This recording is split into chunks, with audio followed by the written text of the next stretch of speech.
आप देखिए, जैसे जैसे लोकसभा चुनाव नजदीक आ रहे हैं, ईवीएम का मुद्दा फिर से उठने लगा है। कांग्रेस हाईकमान के नेताओं से लेकर छत्तीसगढ़ के पूर्व मुख्यमंत्री भूपेश बघेल जैसे दिग्गज उम्मीदवार ईवीएम पर निशाना साध रहे हैं। अब भूपेश बघेल चुनाव बैलेट पेपर से कराने का फॉर्मूला बताते हुए नजर आए। भूपेश बघेल ने ईवीएम को लेकर जमकर निशाना भी साधा और कहा कि हमको ईवीएम पर विश्वास नहीं है। उन्होंने कहा कि चुनाव आयोग के नियमों के मुताबिक किसी भी सीट पर अगर 384 से ज्यादा उम्मीदवार होते हैं तो वहां बैलेट पेपर से चुनाव कराया जाएगा। इससे पहले भी देखिए, कई पार्टियों के नेताओं ने ईवीएम पर सवाल खड़े किए हैं।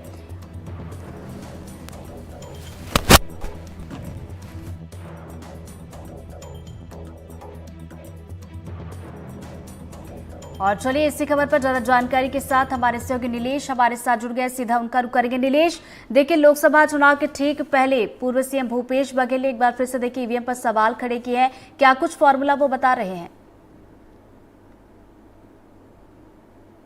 बिल्कुल, देखिए भूपेश बघेल पूर्व सीएम भी रहे हैं और काफी वरिष्ठ नेता हैं। उन्होंने सवाल उठा ईवीएम पर सवाल उठना कोई पहली बार की घटना नहीं है। लगातार अलग अलग दल, कांग्रेस खुद कई बार उठाती रही है और विपक्ष में रहते हुए बीजेपी भी एक समय ईवीएम पर सवाल उठाती रही है। तो ईवीएम पर सवाल उठाना बड़ी बात नहीं है, लेकिन ये जो फॉर्मूला की बात हो रही है कि ईवीएम से कैसे बैलेट में जाया जाए, अगर निर्वाचन आयोग सीधे तौर पर या सरकार सीधे तौर पर फैसला नहीं ले रही है तो उसका फॉर्मूला भूपेश बघेल ने बताया है कि अगर 384 से ज्यादा प्रत्याशी एक सीट पर चुनाव लड़ते हैं तो निर्वाचन आयोग की मजबूरी इसलिए हो जाएगी क्योंकि ईवीएम की जो मौजूदा हालात में जो संख्या है और उसमें जितने ऑप्शन दिए रहते हैं एक ईवीएम पर अधिकतम प्रत्याशियों के, वो संख्या बहुत कम है। और एकाएक अगर पूरी 500 से अधिक सीटों पर एक साथ 384 प्रत्याशी उतर जाते हैं तो उसके बाद उतनी व्यवस्था ईवीएम की कर पाना मुश्किल हो जाएगा। अभी तुरंत चूंकि ऐलान हो चुका है इलेक्शन का और ऐसे में व्यवस्थाएं नई ईवीएम का करना और फिर उसके हिसाब से उसमें कमिश्नरिंग और जो भी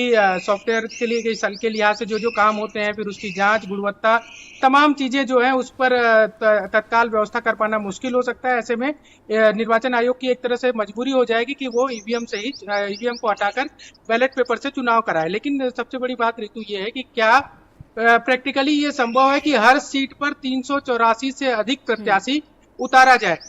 अब उतारने की जिम्मेदारी, अगर ये फॉर्मूला लागू भी करते हैं तो उतारने की जिम्मेदारी किसकी होगी? स्वाभाविक रूप से ऐसे लोगों की होगी, ऐसे दलों की होगी जो ईवीएम का विरोध कर रहे हैं। तो विपक्ष के तौर पर अगर मैं छत्तीसगढ़ में बात करूं तो कांग्रेस की होगी। तो कांग्रेस आज क्या इस फॉर्मूला, जो कि भूपेश बघेल छत्तीसगढ़ के कांग्रेस का दावा रहता है, कांग्रेस के उनके समर्थकों का दावा है कि छत्तीसगढ़ के वो सर्वमान्य नेता हैं, कांग्रेस के सबसे बड़े नेताओं में वो शामिल हैं। तो क्या कोई वो फैसला आज ले सकते हैं कि बस्तर सीट से 384 से ज्यादा उम्मीदवारों का नामांकन वो दाखिल करवा दें?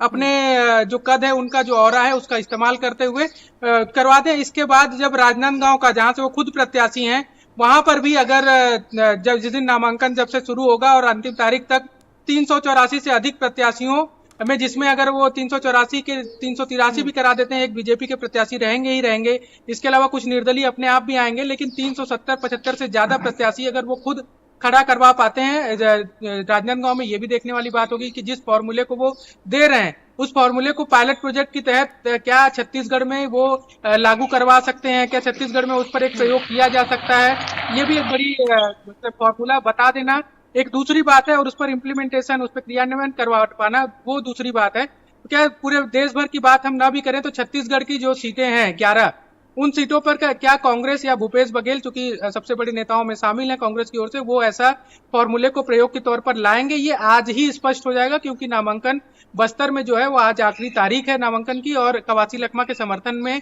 जो प्रत्याशी हैं कांग्रेस के, भूपेश बघेल आज वहां पहुंचे हुए हैं। तो क्या आज बस्तर से एक मैसेज जाएगा कि 385 से ज्यादा, 384 से ज्यादा उम्मीदवार आज नामांकन दाखिल करते हैं? अगर इसमें वो सफल हो जाते हैं तो ये माना जाएगा कि उनका जो सुझाव है वो हवा ही नहीं है। उनका जो सुझाव है वो सिर्फ एक बयान नहीं है, बल्कि उस पर प्रैक्टिकली काम भी किया जा सकता है और ये एक प्रयोग के तौर पर वो कर दिखा दें भूपेश बघेल छत्तीसगढ़ से, तो एक बड़ा मैसेज जाएगा। तो बिल्कुल फॉर्मूला तो उन्होंने दिया है, लेकिन थोड़ा मुश्किल सा नजर आ रहा है नीलेश, क्योंकि देखिए आज पहले चरण के नामांकन का आखिरी दिन भी है और साथ ही साथ लोकसभा चुनाव की तारीखों का ऐलान भी यहाँ पर हो चुका है। नजरें आप बनाए रखिएगा, आगे भी अपडेट लेंगे। फिलहाल शुक्रिया आपका जानकारी के लिए। और पूर्व सीएम भूपेश बघेल की अगर बात की जाए तो इसको लेकर उन्होंने क्या कुछ कहा, ये भी आपको सुनवाते हैं। मैंने हमारी सरकार बनने के बाद जब नगरीय निकाय चुनाव हुआ 2019 में, तो मैंने ईवीएम से नहीं कराया, हमारी सरकार ने बैलेट पेपर से कराया था। हमको विश्वास नहीं है, और नियम ये कहता है, जो इलेक्शन कमीशन के जो सर्कुलर है उसमें प्रश्न क्रमांक 303 देखिए, उसमें स्पष्ट लिखा है 384 यदि नामांकन होते हैं किसी लोकसभा क्षेत्र में तो वहाँ बैलेट से चुनाव कराया जाएगा।